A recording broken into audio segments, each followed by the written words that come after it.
And it's going to be Stitt throwing to the sidelines and overthrowing his intended receiver, Cedric Maxwell. He was there on that one, just a little out pattern, trying to start something, get something going early in the game for Lansing Sexton.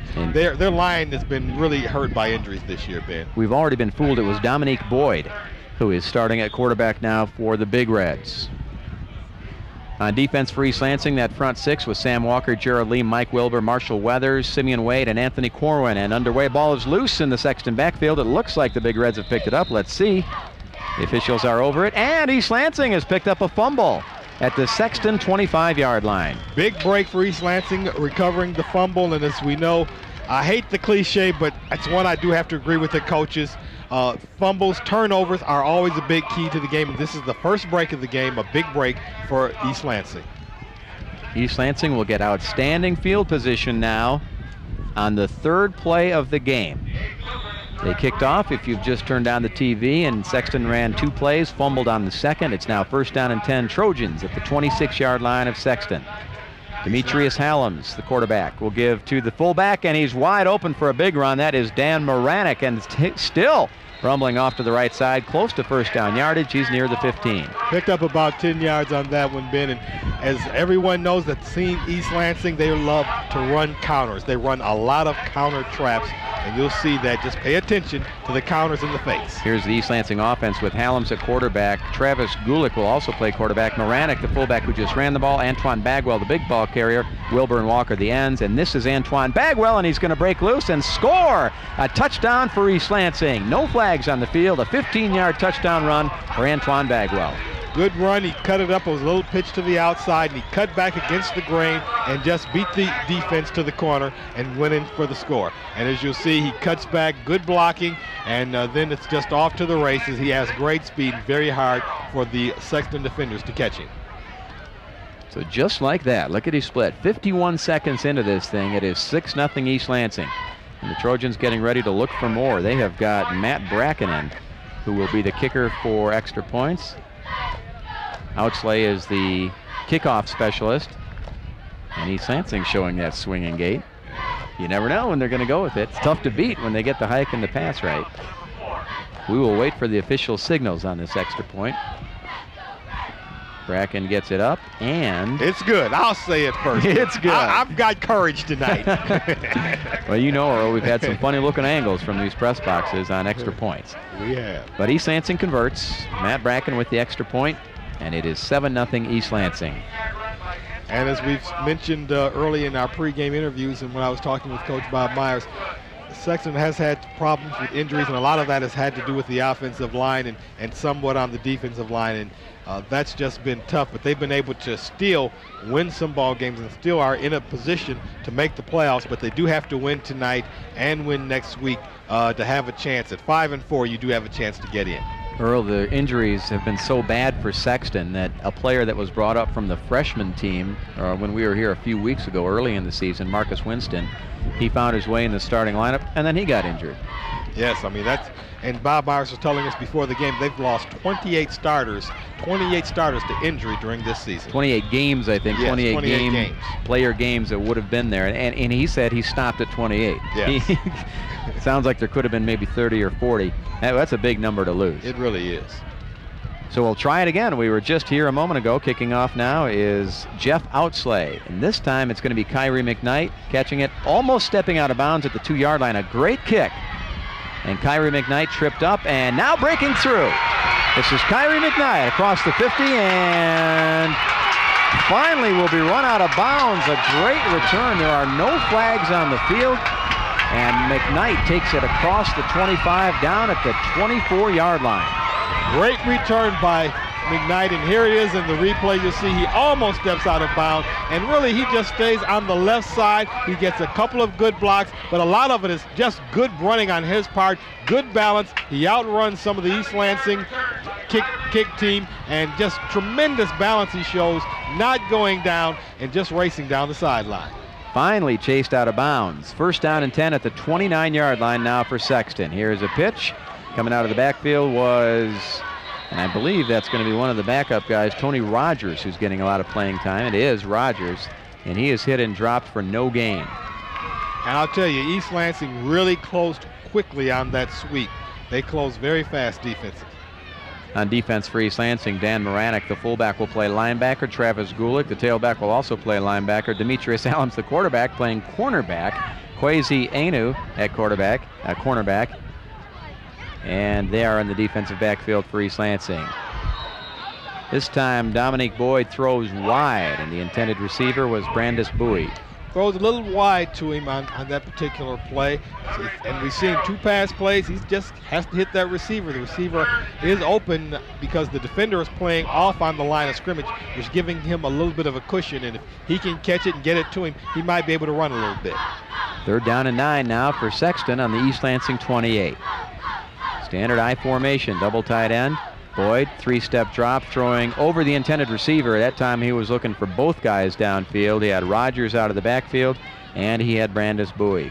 I'll tell you, Ben, those 3-step drops are always dangerous. Almost knocked down at the line of scrimmage.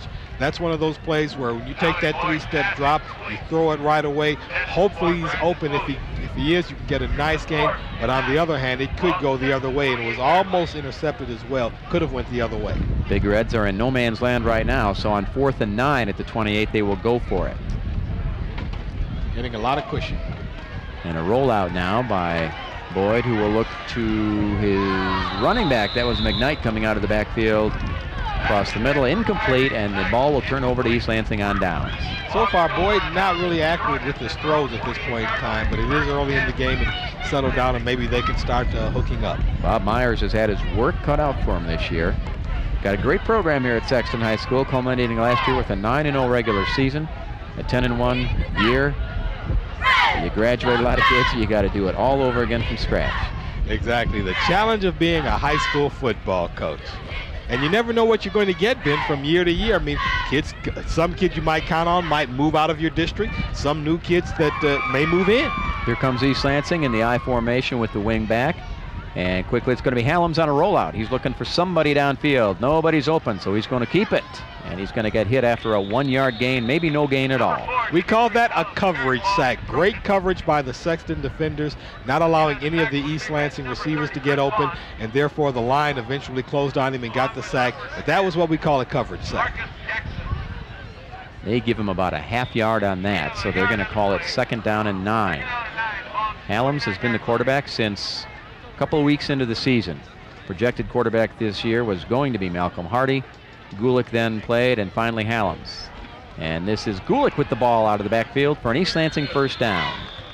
Good hard running by Gulick, I'll tell you. Yeah, that's a young man I would hate to have to try to bring down because he runs hard. And this East Lansing front line really does an excellent job of blocking. Still in the opening minutes of this ball game, East Lansing with the 7-0 lead. Capitalizing on a Sexton fumble on the 2nd play from scrimmage, scoring 2 plays later. Big kickoff return by Kyrie McKnight goes nowhere for Sexton. East Lansing now on their own 42. Single setback for the Trojans. And they did change quarterbacks. That's Gulick, and he's throwing to Moranek for a 1st down. And that's the way to mix it up very nicely. They've got some good gains on the ground, and of course, they go through the air and attack them through the air after they get them playing for the run. And as you can see, they are really are jamming the line. Just a little quick slant pattern, just slanting across the middle, and picks up a very nice 1st down. And that was Sam Walker on the catch, tight end for East Lansing. Responsibilities for the Trojan tight ends include a lot of blocking, but occasionally you get a chance to catch the ball. 1st down and 10, ball into Sexton territory at the 44-yard line. Trojans sticking with the single setback, sticking with Gulick. This will be a give to Bagwell, who breaks a couple, and he is close to another 1st down. Good run by Bagwell, just straight hard up the middle. Was able to run. The hole was jammed, and he just took it a little bit off the right, and there was a hole there. And you'll see when he gets the ball up in the middle, Sexton does really a good job right up in the middle. He just cuts to the outside and almost was stopped at the beginning in the middle, but a good tackle by number 87, and that's Sam Walker. Actually, that's not Sam Walker, but that is on, I don't have that number right in front of me, Ben. On the Sexton? Sexton, yes. Sexton 87 is John Moore. 1st down as East Lansing moves the chains. Looks like the ball may have popped loose. Let's wait for the official signals. About a fumble, but a couple of them are, and it is a turnover. Sexton picks it up. Now we'll see if Sexton can return the favor that East Lansing did and score off their turnover. And here we'll see it. Fumbled snap. Okay, fumble on the snap. Never ever was able to get it and hand it off. Good alert play by Lansing Sexton. So the teams have traded turnovers here in the first few minutes of the ball game, and Sexton is back on offense.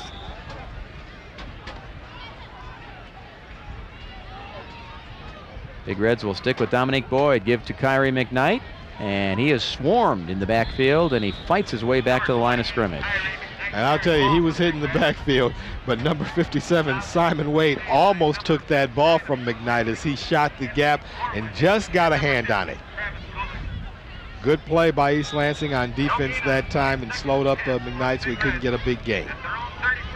Into the backfield for Sexton now is Mike McKay at the fullback position. Coming out wide, Cedric Maxwell and Brandis Bowie. 2nd down and 10. Boyd with the pitch to Kyrie McKnight, and he runs into a wall and he is pushed back for no gain. Wall of East Lansing defenders, good stop. They really do close well on the run. Now, when you throw that toss, everybody is coming to the run. Sometimes they might have to do a little something different off that, give them East Lansing a little different look because they are playing run first, second, and third. 3rd down and 10 for Sexton. Bowie and Maxwell wide on the near side of your screen. Boyd, 3-step drop. And he threw over everybody. He had Cedric Maxwell, not exactly open, but apparently the intended receiver, but overthrown, incomplete, and that'll bring up 4th down. Boyd's got a strong arm, a nice arm, and hopefully he can complete a few passes tonight because his receivers do seem to be getting open, and he does have a strong arm. And now, unfortunately for Lansing Sexton, they did not able to take advantage of that turnover, and so now they have to give it right back to East Lansing. Brian Jackson, the sophomore punter, setting up for Sexton. Downfield for East Lansing, Demetrius Hallams and Gerald Lee. A high snap, but Jackson handles it nicely and gets a pretty good kick. And looks like no one's going to pick it up for East Lansing. The ball will roll out of bounds at the 35-yard line. So that worked out pretty well. That was a 33-yard kick. A very good punt. 7 minutes left in the quarter. Let's take a look at the Big Reds on defense. On the front four with Marcus Jackson, James Rembert, Mark Denning, and Robert Brown. That's gone through a few changes. Linebackers Mike McKay, Aaron Quinney. That's the younger brother of C.J. Quinney, Anthony Rogers. Kevin Ford, we're just leaving him here for sentimental reasons. He is out for the season, but he will be his position will be covered by some other players. Homer Barker, Sakari Lasterbay, and Kyrie McKnight, the other starters in the defensive backfield for Sexton. Young defensive backfield, young defensive team for Sexton. All right, let's see who it is. Demetrius Hallams back at quarterback, and he's keeping it this time and coming back the other way. This is Demetrius Hallams outrunning everybody. No flags on the field. This is going to be a 63-yard touchdown run by Demetrius Hallams.